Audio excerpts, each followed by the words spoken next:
Hello guys, and we are back again with another video. This is Robert Greene talking about the power of daily habits.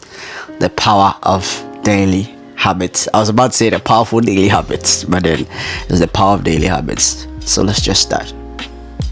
Most recently, I had a book came up called The Daily Laws. It is kind of a greatest hits from all of my different books in which I created kind of a day-to-day way of advancing yourself in life and becoming a superior strategist and understanding of all the different aspects of power and the game of understanding human nature.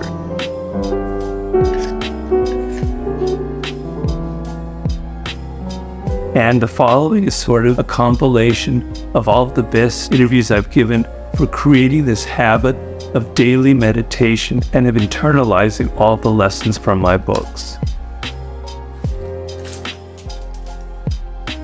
We all have ambitions, we all have dreams and goals and desires that we want, and our culture fills us with these kind of vague hopes and dreams. I'm going to be this, I'm going to be that.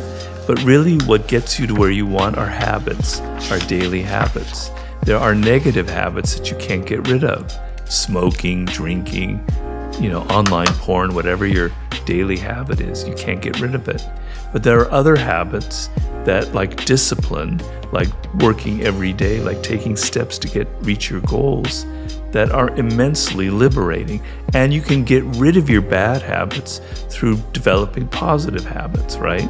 So the goal here is to focus less on the giant dreams and on the everyday process of changing your thinking. Hello everyone, this video is brought to you by Babbel. As you well may know, learning languages has been extremely important in my life. It has helped me travel to all places in the world and to speak the language in Spanish-speaking countries, in France, in Germany, and Italy. It's very exciting. You get to meet interesting people, you get to read the literature, and it's an incredible discipline for you in everyday life, learning a language. And it kind of gives you a sense of power. Yes, I can do this. And the brilliant thing about Babbel, as opposed to other language courses or apps, is that it gives you real-world conversations, real practical ways, day by day, to master a language and to be able to converse with everyday people, not to read grand philosophical texts, but to actually converse with people in their country. It's extremely practical.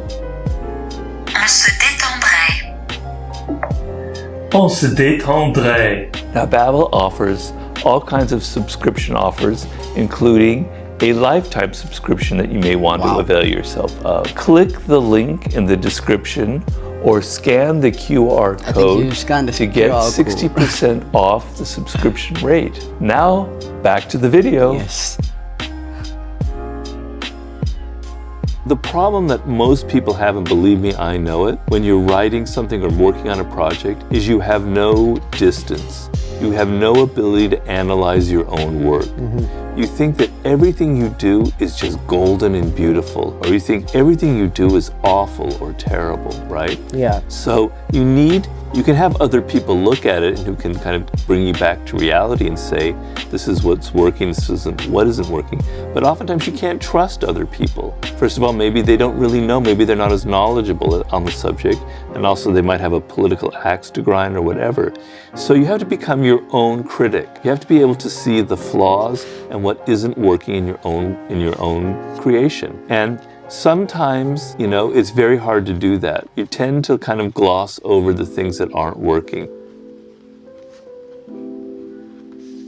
Even the worst job that you're in, if I had just gotten depressed and sad and down on myself, that is dead time. I'm working for this man who's paying me. My time is his time. He owns me during those 8 hours that I'm in his office. It's dead. I'm a dead person. It's like grass that has turned brown inside, right? It's not been watered. But if I turn a switch and I go, I'm learning about human nature. I'm learning about the ugliness in people's souls. I'm learning about the ugliness in my own soul. I'm learning about what I never ever want to do in life. I'm learning about how I'm going to have to quit this job very soon. It's a lifetime. It's green. It's like it's watering. It's turning greener and greener and greener and greener because I'm using it for some purpose. I'm learning. Everything is an example for learning. Even flipping burgers at McDonald's, you're learning about human nature. You're learning about yourself. So it becomes your time. You own it. You're not working for somebody else. You're enriching yourself. You own it. It is your time and it's alive.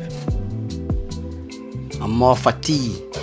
The love That of connects to face. the thing that you and I made together, which is the And the other guys, Yes. which is the idea. Ryan that Holiday, I also have his Nietzsche books too phrase as well. of sort of loving everything that happens to you, not resenting it, not fighting against it, not carrying around a grudge or a burden, but sort of embracing it and finding the good in it. Yeah. Where does that fit in with our human nature?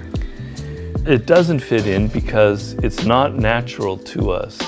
Our natural frame, our natural starting position is when something bad happens, why me? To feel sort of a grievance, to feel that things aren't fair, to feel that other people aren't giving you what you want or what you deserve. We start from a position of feeling kind of sorry for ourselves. Right. We deserve more than what we're getting.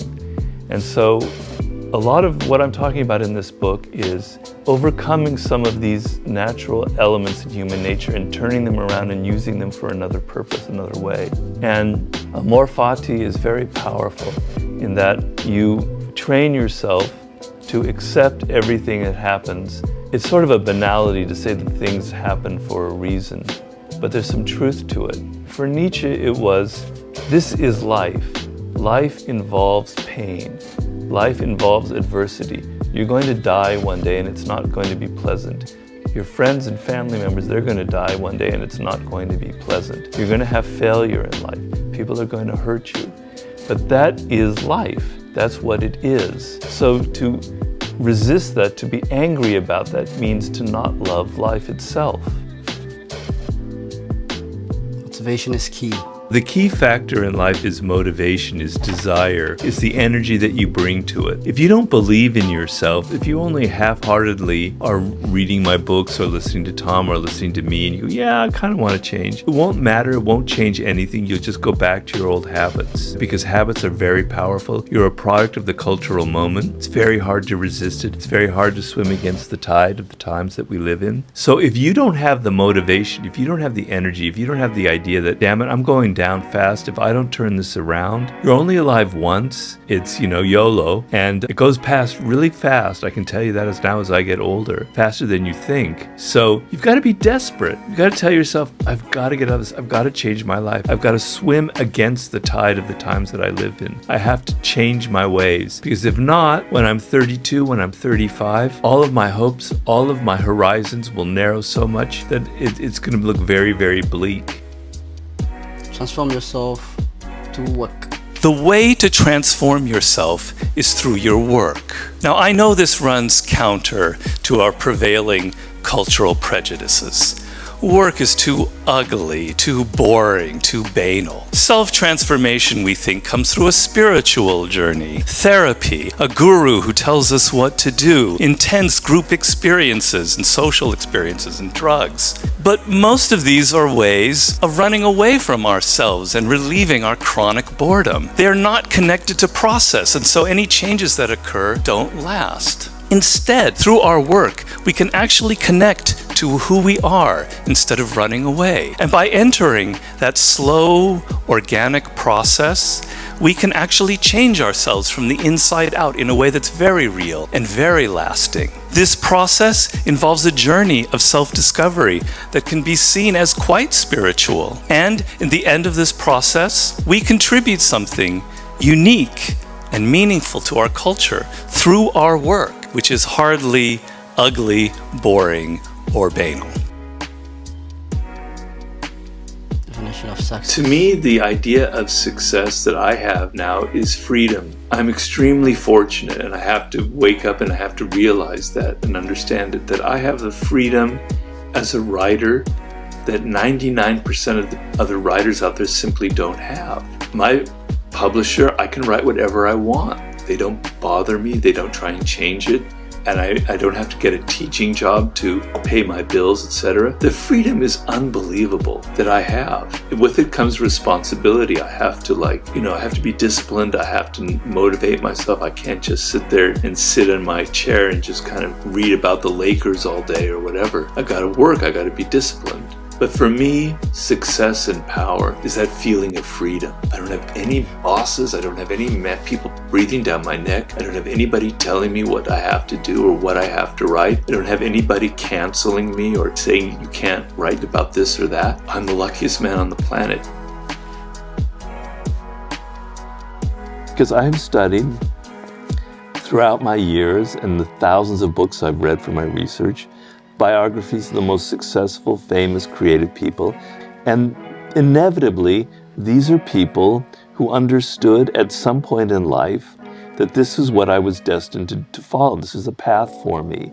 Now that path might have been, most people it's like a zigzag. You don't have a straight line, this is what I was meant to do. It's never like that, it wasn't for me. You kind of have an idea and it becomes clearer and clearer and you find that path and it leads to so much power, become so creative and so energized because you enjoy your work, you learn faster, you're engaged emotionally with what you're doing. It is so important. Learn to struggle. Okay? People want their life to be free of struggle and conflict. They want a smooth path in front of them. When you face adversity or things aren't going quite well, you have to reassess who you are. You have to reassess your opinions. You have to say, maybe I'm not doing this the right way. Maybe my patterns of responding in the past aren't working out. Maybe there's something wrong with me.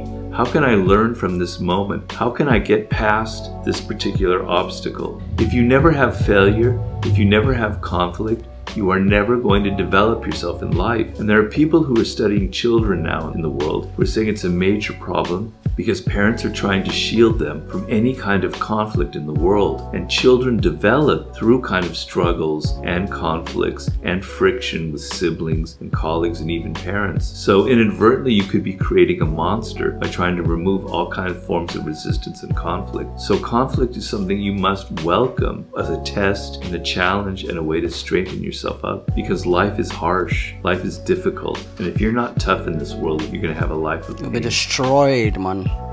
Detect impulse voices. Psychologist Abraham Maslow, who studied a lot of children, for instance, he said that children, they have what he calls impulse voices. And these are voices that say, I like this, I don't like that. They're very clear. They know what they like and what they don't like. Everyone had that because it's the nature of being an infant in this world, right? Because it's natural. It's a voice that's naturally inside all of us. And then as you get older, you start listening to Mr. Harbinger and Mrs. Harbinger telling you, don't do this, do this. You know, this is what you should behave like this, don't behave like that. And slowly you go through a process where you're not hearing it anymore. You're hearing what teachers tell you. You're hearing what parents tell you. You're hearing what peers are telling you about what's cool, what's not cool. I'm talking about like your career, what you were meant to do. And then you arrive, you're 18, 19 years old, and you haven't a clue because you can't hear that voice anymore. And you're going to try this, that, the other, not based on things that are deep inside of you, but based on what other people have told you you should do or what they think is cool.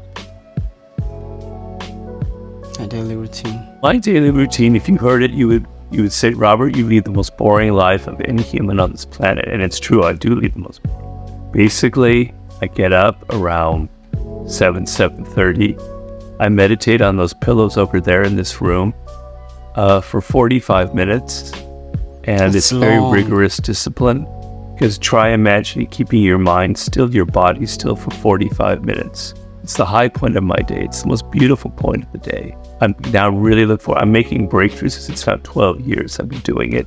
12. It's making years. everything tolerable in my life. It is the best way to start a day. Then every other day, because of my stroke, I can't do my physical exercise that I love.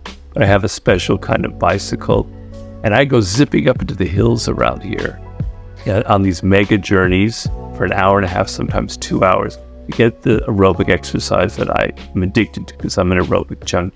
And then I come back, I have breakfast, I procrastinate, I read the newspaper, I take a nap, I have lunch, and then I call my mom. And then around 4 o'clock, I get my sorry ass into writing, literally at 4 o'clock, because I like working late in the afternoon. From 4 to 8, I do my writing as best I can, as focused and attentive as I can. Then it's dinner, and then we like to watch a movie. Are we done? Oh, that was so nice. So it's like he taking us throughout the state, and this is nice. I like to read about this guy. As you saw, I have the book. I have the Daily Lawyer, and I've told you I've read a lot of his books. And yeah, this is a good video for me to watch, making me understand him more and why he writes his books and from which places that his books are coming from. So this was a good watch, and I hope you loved it. I'll catch you again in my next video. Bye.